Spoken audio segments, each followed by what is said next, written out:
There's a saying, today's conspiracy is tomorrow's truth.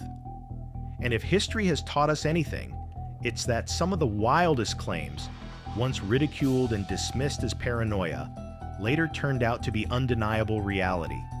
Secret government projects, hidden agendas, powerful corporations covering up deadly truths, all revealed only decades later. So buckle up, because we're about to dive into some of the most shocking truths that were once dismissed as nothing more than crazy conspiracy theories. MKUltra, the CIA's mind control program. Imagine being given LSD without your knowledge. Imagine being locked in a hospital room while men in suits observe you, scribbling notes. Sounds like a dystopian movie, right? For years, whispers of the CIA experimenting on civilians with mind-control drugs were laughed off as paranoid fantasy. But in 1973, the lid blew open. MKUltra was real. Between the 1950s and 1970s, the CIA secretly ran a series of experiments on unsuspecting citizens, students, prisoners, even hospital patients. They were drugged with LSD, subjected to hypnosis, isolation, sleep deprivation, and psychological torture, all in an attempt to control the human mind. One of the most disturbing stories is that of Dr. Frank Olson, a scientist allegedly dosed with LSD without his knowledge. Days later, he fell to his death from a New York hotel window. Officially ruled a suicide, but his family has long believed he was murdered to keep him silent. This wasn't fringe fiction. It was government-sponsored torture. The conspiracy nuts had been right all along. The Tuskegee syphilis study. What the United States government did was shameful, and I am sorry. No idea how many wives, girlfriends, children inherited the disease and also died or were forever crippled by its effects. Starting in 1932, the U.S. Public Health Service recruited hundreds of black men in Alabama for what they were told was free health care.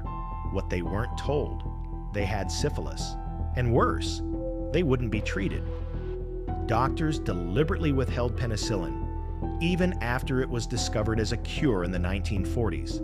For 40 years, these men were left to suffer as their disease progressed, all so researchers could observe the effects of untreated syphilis. When whistleblowers finally exposed the study in 1972, America was horrified.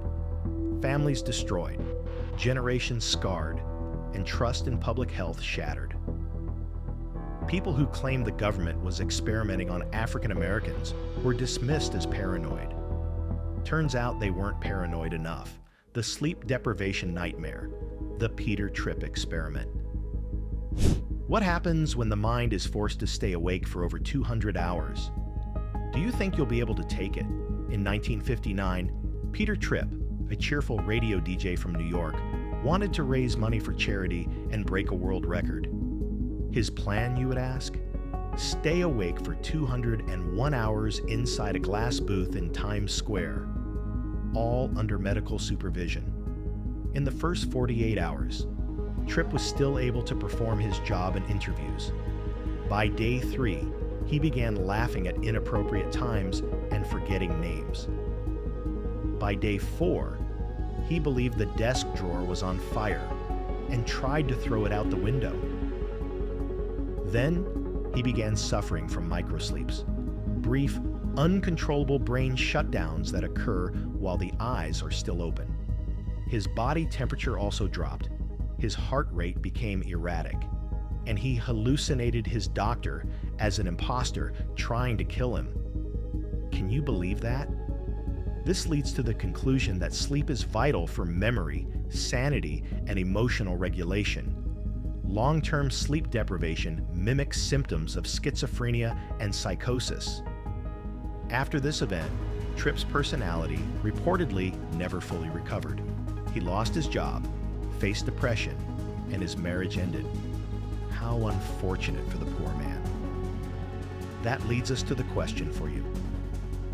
Could you survive 8 sleepless days, Or would your mind turn against you too? Watergate and spying on Americans. The phrase paranoid about the government spying used to be an insult. Then came Watergate. In the early 1970s, President Richard Nixon's administration was caught red-handed organizing break-ins, wiretaps, and cover-ups. It started with burglars sneaking into the Democratic National Committee's office, but unraveled into one of the biggest political scandals in U.S. history. And while Watergate forced Nixon to resign, it wasn't the end of the story. Fast forward to 2013. Edward Snowden revealed that the NSA was conducting mass surveillance on millions of Americans through phone records, internet data, and global communication networks. Once mocked as tinfoil hat fantasy, the idea of government spying is now common knowledge. Today, we don't ask if we're being watched. We ask how much. The Mafia denial. For decades, officials swore the Mafia didn't exist. Police chiefs, FBI directors, even politicians claimed organized crime was just a myth. But in 1957, in a small town called Appalachian, New York, a random state trooper noticed dozens of fancy cars parked outside a farmhouse.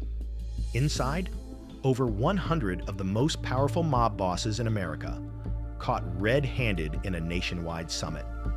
Suddenly, the conspiracy theorists who claimed there was a hidden criminal underworld running gambling, drugs, and racketeering were vindicated. The Mafia was real, and it was everywhere. Sometimes, the real conspiracy isn't that a secret society exists. It's that those in power deny it until they can't anymore. Big Tobacco's deadly lies. Doctors recommend Camel cigarettes. That was the ad line in the 1950s. At the time, anyone suggesting smoking caused cancer was ridiculed. Behind the scenes, tobacco companies knew the truth all along. Internal memos later revealed they were fully aware smoking was addictive and deadly, but spent millions to suppress research, bribe scientists, and market cigarettes as healthy. Only in the 1990s, after lawsuits and leaked documents, did the truth come out. Smoking was, and is, a leading cause of death worldwide. The conspiracy theorists who warned the public were right. Imagine how many lives could have been saved if the so-called conspiracy nuts had been taken seriously sooner. Project Sunshine, the stolen dead. In the 1950s, the US government secretly launched Project Sunshine to study the effects of nuclear fallout. How did they collect samples? By stealing body parts, especially bones, from dead infants and children, often without parental consent. Parents were never told their loved ones' remains were being dissected for nuclear testing. It wasn't until the 1990s that families learned the truth. Sometimes the truth doesn't just sound like a conspiracy, it sounds like a crime against humanity. The Gulf of Tonkin lie. In 1964, President Lyndon B. Johnson told Americans that North Vietnamese forces had attacked U.S. ships in the Gulf of Tonkin. This attack became the justification for launching full-scale involvement in the Vietnam War. But decades later, declassified documents revealed the second attack never actually happened. The war that killed millions and divided a nation had been launched on a lie. When skeptics claimed the government manipulated the truth to drag America into war, they weren't conspiracy theorists, they were prophets. COINTELPRO, FBI versus activists. In the 1960s, civil rights activists, feminists, anti-war protesters, and even Martin Luther King Jr. insisted they were being spied on and sabotaged by the FBI. Most people dismissed it as paranoia. But in 1971, activists broke into an FBI office and leaked documents proving the existence of COINTELPRO, a covert program designed to infiltrate, discredit, and destroy activist groups. They spread lies, forged letters, and planted informants, all to weaken movements demanding justice. When fighting for truth and justice, the real conspiracy wasn't activists being radical. It was the government treating them as enemies of the state. So here's the scary part. If history proves anything, it's that conspiracy theories sometimes aren't theories at all. MKUltra, Tuskegee, Watergate, Gulf of Tonkin, each one reminds us that powerful institutions often do things so dark, so unthinkable, that the public can't accept them. Until years later, when the documents, the whistleblowers, and the victims finally confirm the truth.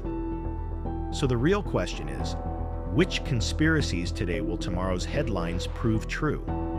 Because history doesn't whisper, it shouts. And the lesson is clear. Sometimes, the people we call crazy are just ahead of their time.